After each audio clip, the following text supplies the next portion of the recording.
There is a quiet realization that often arrives later in life, not with drama, but with clarity. It comes in small moments, when the phone stops ringing, when invitations become less frequent, when conversations feel thinner than they once did. And in that stillness, a question begins to form. Were they drawn to you, or to what you provided?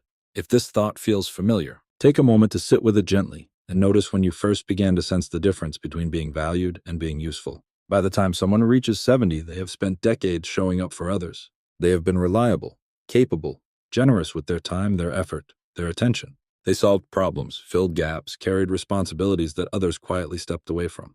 And for a long time, this role feels meaningful. It gives structure, identity, and a sense of connection. But over the years, patterns begin to emerge. One of the first subtle signs is how certain relationships seem to activate only when something is needed. The messages arrive with warmth, but the warmth has a direction. It leans toward a request, help with a decision, assistance with a task, emotional support during someone else's difficulty. And once the need passes, so does the intensity of the connection. At first, this may not feel unusual. It can even feel natural to be the one others rely on. But slowly a question begins to surface. What remains when there is nothing left to give? Another quiet observation is how rarely curiosity flows in the other direction.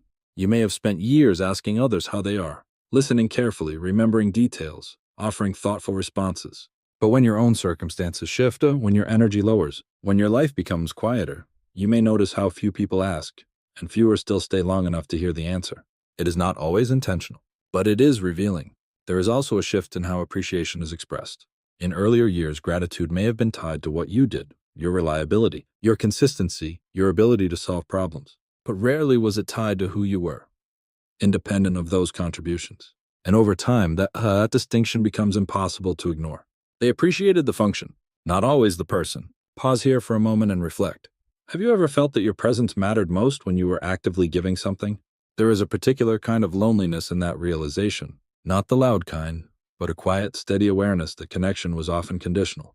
That being needed is not the same as being valued. And once that awareness settles in, something begins to shift internally. One of the first changes is a gradual withdrawal of automatic giving. Not out of bitterness, but out of recognition. The instinct to immediately step in, to fix, to provide, begins to slow down. There is a pause where there once was reflex. And in that pause, a new question forms. Is this mutual? For many, the answer is uncomfortable. Another subtle behavior is how boundaries begin to appear where none existed before. In earlier years, boundaries may have felt unnecessary or even selfish. But after decades of uneven exchange, they begin to feel essential. Not as walls, but as filters. Ways of deciding where energy flows and where it no longer does. This can confuse people who are accustomed to your availability. They may interpret it as distance or even rejection. But what they are really encountering is a version of you that is no longer defined by constant usefulness. And that can be difficult for some to accept. Around this point in the reflection, it may be worth asking yourself something quietly honest. Who remains present in your life when you have nothing to offer but your presence? That question has a way of clarifying everything. Because there are always a few, sometimes very few, who were never there for what you provided, but simply for who you are. Their presence may have been quieter, less demanding, less frequent, but it was also more consistent, more grounded, and more real. These are the connections that begin to stand out. At the same time, there is a deeper understanding of human nature that begins to take shape. People are often drawn to what meets their needs. This is not always selfishness in a deliberate sense. It is simply how many relationships unconsciously form. But recognizing this does not make it less impactful. It simply makes it clearer. And with that clarity comes a choice. Some choose to continue as they always have, accepting the imbalance as part of life. But others begin to shift. Not dramatically, not with confrontation, but with quiet intention.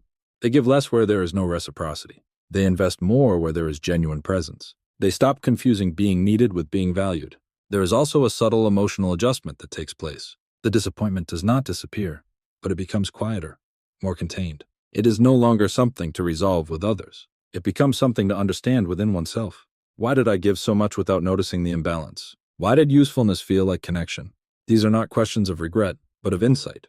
And that insight brings a kind of freedom. Because once you see the pattern clearly, you are no longer bound to repeat it. As we move toward the end of this reflection, take a moment to consider where your energy has been consistently directed, and whether it has been returned in ways that truly matter to you. Peak Mind Lab thanks you for listening and being part of this reflection. In the end, realizing that many people valued your usefulness is not a conclusion, it is a turning point. It invites a quieter, more intentional way of relating to others, one where presence matters more than function, where connection is not measured by what you provide, but by what is shared. And perhaps most importantly, It allows you to reclaim something that may have been overlooked for years. The simple, steady truth that who you are has always been enough, even in moments when you had nothing left to give.